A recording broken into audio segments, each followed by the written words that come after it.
Hello বন্ধুরা, আমি পায়েল। তোমাদের সকলকে আমার চ্যানেল অগ্রিসা সায়েন্স ক্লাসে স্বাগত। তোমরা যারা নতুন তারা অবশ্যই আমার চ্যানেলকে সাবস্ক্রাইব করে নিও। যারা ক্লাস 9 to 12 পড়ছো, মাধ্যমিক পরীক্ষার জন্য প্রস্তুতি নিচ্ছ, নিট পরীক্ষার জন্য প্রস্তুতি নিচ্ছ, উচ্চ মাধ্যমিক দেবে, সরকারি চাকরির জন্য প্রস্তুতি নিচ্ছ, নার্সিং এন্ট্রান্সের জন্য প্রস্তুতি নিচ্ছ, সকলেই আমার চ্যানেল থেকে উপকৃত হবে। আমি আজকে যেটা তোমাদের পড়াবো সেটা হচ্ছে ক্লাস 10 এর প্রথম অধ্যায় জীবজগতের নিয়ন্ত্রণ ও সমন্বয়ের প্রশ্ন উত্তর সাঁতার পাবলিকেশন থেকে আমি আলোচনা করছি। 1 নম্বরের প্রশ্ন উত্তর আলোচনা হয়ে গেছে। আমি 2 নম্বরের 11 নম্বর অবধি কোশ্চেন অ্যান্সার আলোচনা হয়েছে, আজকে 12 থেকে করবো। এর আগে তোমাদের আমি একটু বলে দিই, 9 নম্বরের প্রশ্ন যেটা আছে, দরজায় ঘন্টা বাজার শব্দ শুনলে তুমি যেভাবে দরজা খুলবে স্নায়বিক পথটা একটা শব্দ ছকের মাধ্যমে দেখাও। আমি তোমাদের এখানে গ্রাহক বলেছি, সংজ্ঞাবাহ নিউরন, স্নায়ুকেন্দ্র, তারপরে আজ্ঞাবাহ নিউরন, তারপরে সেখান থেকে আমি বলেছি কারক।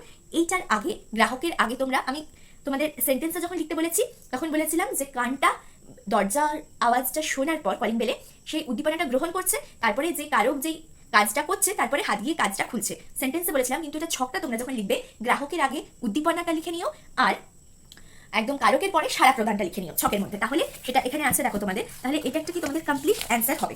ওটা যদি তোমরা লিখে নাও, জিনিসটা একটা কমপ্লিট ছকের মাধ্যমে বলেছে। এই দেখো এখানে উদ্দীপনা, গ্রাহক, সংজ্ঞাবাহ নিউরন, স্নায়ুকেন্দ্র, আজ্ঞাবাহ নিউরন, কারক, সারা প্রদান। আমি এই গ্রাহক থেকে কারক পর্যন্ত তোমাদের বলেছি, এর আগে উদ্দীপনাটা আর পরে সারা প্রদানটা অ্যাড করে নিও ছকের মধ্যে, তাহলে তোমাদের অ্যান্সারটা ভালো হবে।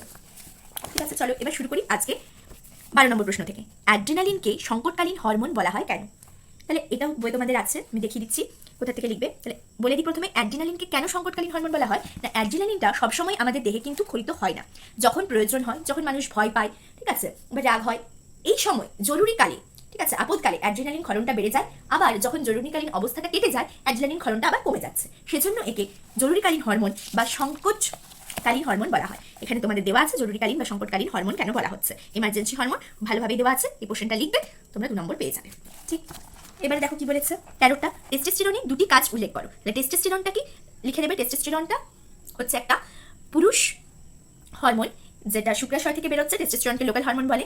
ঠিক, এবারে এই দুটো কাজ কি কি, দুটো কাজ বলেছে। টেস্টোস্টেরন ব্র্যাকেটে লিখে দিও পুরুষ হরমোন, টেস্টোস্টেরন পুরুষ হরমোন, দুটি কাজ ড্যাশ দিয়ে তারপরে তোমরা শুরু করবে। এখানে আরো ভালো হয় যদি তোমরা টেস্টোস্টেরন থেকে লিখলে ব্র্যাকেটে লিখে দিলে শুক্রাশয় থেকে নিঃসৃত পুরুষ হরমোন ব্র্যাকেট ক্লোজ এর দুটি কাজ নিয়ে 1 নম্বর কাজ দিয়ে দেবে কি, যেই প্রধান যৌন অঙ্গ রয়েছে সেই যৌন অঙ্গগুলোকে তৈরি করে সিসমো আর শুক্রাশয়। গৌণ জননাঙ্গ যেই গ্রন্থিগুলো আছে, কাউপার গ্রন্থি, প্রোস্টেট গ্ল্যান্ড, এই গ্রন্থিগুলোকে তৈরি করছে, সৃষ্টি করছে। আর যে সমস্ত যৌন লক্ষণ আছে, গৌণ যৌন লক্ষণ, পেশিগুলো শক্ত হওয়া, গলার স্বর মোটা হওয়া, এই সবগুলো দাড়ি গজানো ছেলেদের, এইগুলো তারা সহায়তা করে গৌণ যৌন লক্ষণের প্রকাশে। তাহলে এখানে তুমি খুব সুন্দর টেস্টোস্টেরনের কাজ আছে, দুটো কাজ লিখে দেবে। তার আগে টেস্টোস্টেরনের ব্র্যাকেটে লিখে দেবে শুক্রাশয় থেকে নিঃসৃত পুরুষ হরমোন নিয়ে দুটো কাজ, ব্র্যাকেটের মধ্যে থাকবে টেস্টোস্টেরনের পরে নিয়ে দুটো কাজ এখান থেকে লিখবে।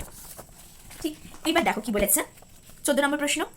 মানব দেহের জনন গ্রন্থি থেকে হরমোন ক্ষরণে জিটিএইচ গোনাডোট্রফিক হরমোনের দুটি ভূমিকা। গোনাডোট্রফিক হরমোনটা অগ্র পিটুইটারি থেকে বেরোচ্ছে, এর ভূমিকা কি কি না, এটা লিখবে গোনাডোট্রফিক হরমোন পিটুইটারি থেকে ক্ষরণ হয়ে সেটা জনন গ্রন্থি হরমোন ক্ষরণ নিয়ন্ত্রণ করছে, হরমোন ক্ষরণে নিয়ন্ত্রণ করে। 1 নম্বর লিখে দেবে, একটা পুরুষদের একটা স্ত্রীদের দিয়ে দেবে।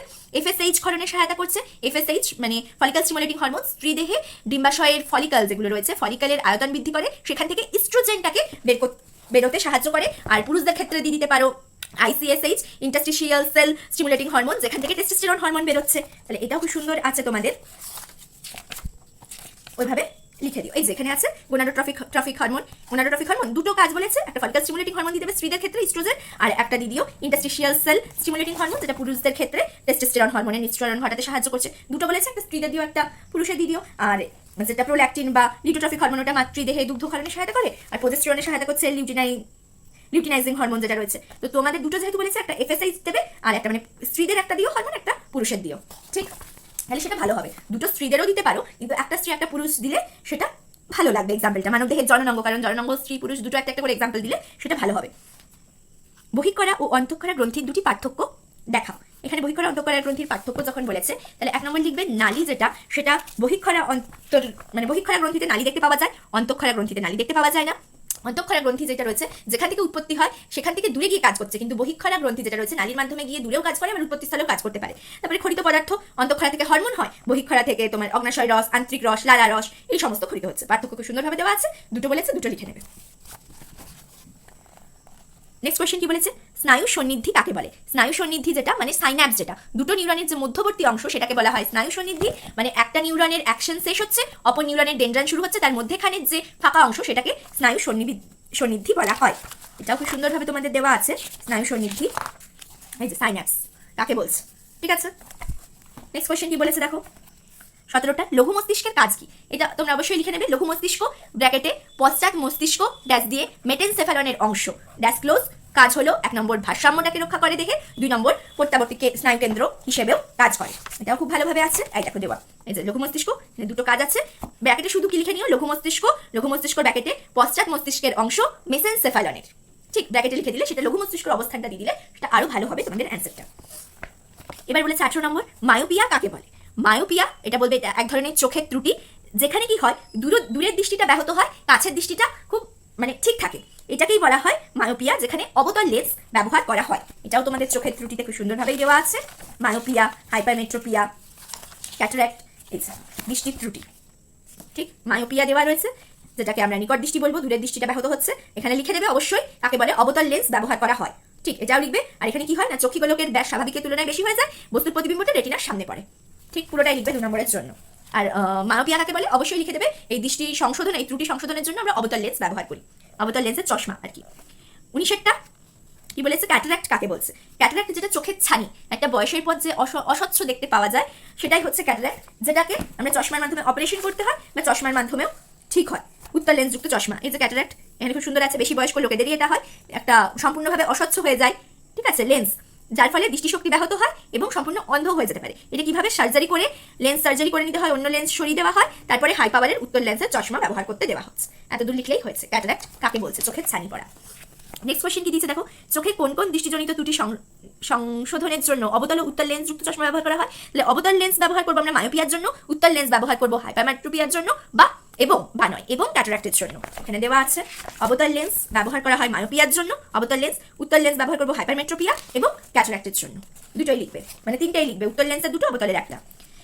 21 নম্বরটা কি বলেছে, স্নায়ুকোষের অংশগুলো কি কি? বা স্নায়ুকোষের বা নিউরনের অংশ, এই স্নায়ুকোষ নিউরন যেটা স্নায়ুতন্ত্রের একক, মনে রাখবে 1 নম্বরে জিজ্ঞেস করে নিউরন বা স্নায়ুকোষের অংশ কি কি। 1 নম্বর শুধু অংশ বলেছে তো লিখবে কোষদেহ, কোষদেহের কাছে ব্র্যাকেটে লিখবে কোষদেহের মধ্যে কি কি যেগুলো থাকে, কি থাকে না, কোষ অঙ্গাণু থাকছে, নিজল দানা থাকে, ঠিক আছে, তারপরে এগুলো তোমাদের লিখতে হবে, নিউরোপ্লাজম থাকছে, নিউরোফাইব্রিল থাকছে, এটা কোষদেহের মধ্যে লিখে দিলে। আর সেকেন্ড লিখবে প্রবর্ধকের মধ্যে ক্ষুদ্র প্রবর্ধক যেটা ডেনড্রান, অ্যাক্সন, এগুলো শুধু অংশ বলেছে, শুধু পয়েন্টগুলো লিখলেই 2 নম্বরে তোমরা 2 নম্বর পেয়ে যাবে।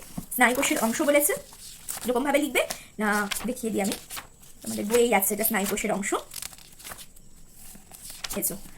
স্নায়ুকোষের অংশ বলেছে, বলবে স্নায়ুকোষের 2টো অংশ, কোষদেহের মধ্যে ব্র্যাকেটে লিখবে কোষঝিল্লি, নিউরোপ্লাজমা, নিউক্লিয়াস, কোষ অঙ্গাণু, নিজল দানা, ব্র্যাকেট ক্লোজ করে দেবে, প্রবর্ধক, ব্র্যাকেটে লিখে দেবে অ্যাক্সন, ডেনড্রান, ঠিক।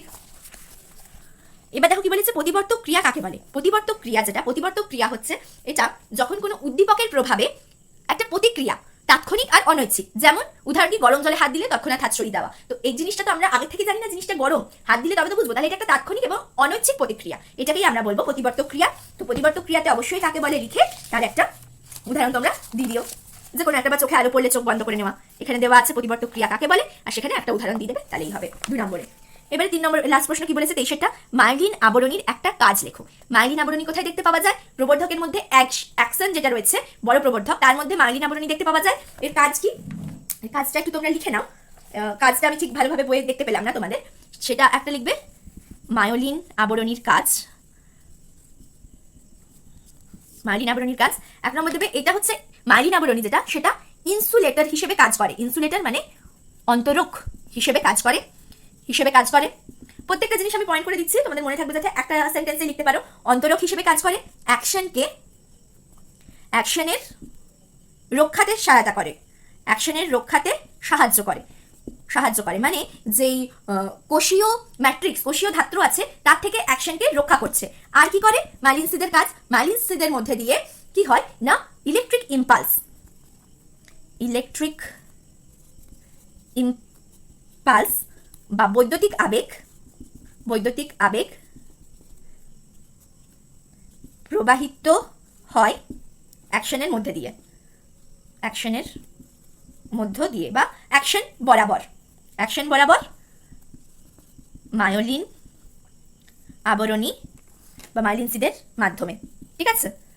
ঠিক এগুলো হলো মায়োলিন আবরণীর কাজ। তাহলে কি এখান থেকে একটা কাজ বলেছে, তোমরা এই টোটালটা একটা সেন্টেন্সে লিখতে পারো কি না, মায়োলিন আবরণী অ্যাকশনের মধ্যে অন্তরক হিসেবে কাজ করে, বৈদ্যুতিক আবেগ প্রবাহিত করে অ্যাকশনের মধ্যে, মায়োলিন আবরণীর মাধ্যমে প্রবাহিত হয়, আর কি করে অ্যাকশনকে রক্ষাতে সাহায্য করছে। কিভাবে রক্ষা করছে না, যেই কোষীয় ম্যাট্রিক্স আছে সেখান থেকে অ্যাকশনকে রক্ষা করে, রক্ষাতে সাহায্য করে কার থেকে, কোষীয় ম্যাট্রিক্স থেকে। তাহলে এটা হলো মায়োলিন আবরণীর কাজ। ঠিক, যে কোনো একটা কাজ বলেছে তোমরা স্ক্রিনশট নিয়ে নিতে পারো। একটা কাজ বলেছে তোমরা এটা ইলেকট্রিক আবেগ, ইলেকট্রিক ইম্পালসটাই ইম্পর্টেন্ট, এটা লিখতে পারো, আর অন্তরক হিসেবে কাজ করে, এই দুটো পয়েন্টকে মার্জ করে লিখতে পারো। ঠিক আছে, বা তিনটে পয়েন্টকেই যেহেতু 2 নম্বর, এই তিনটে পয়েন্টই একটা হিসেবে কাজ বলে পুরো একটা সেন্টেন্সে লিখে দিলে যে মায়োলিন সিল ইলেকট্রিক ইম্পালস বা বৈদ্যুতিক আবেগকে প্রভাবিত করে অ্যাকশন বরাবর, এটা অন্তরক হিসেবে কাজ করে এবং অ্যাকশনকে রক্ষা করে। এটা টোটালটা যেহেতু 2 নম্বর লিখে দেবে। ঠিক আছে, তাহলে আজকে এতদূর পর্যন্তই থাক।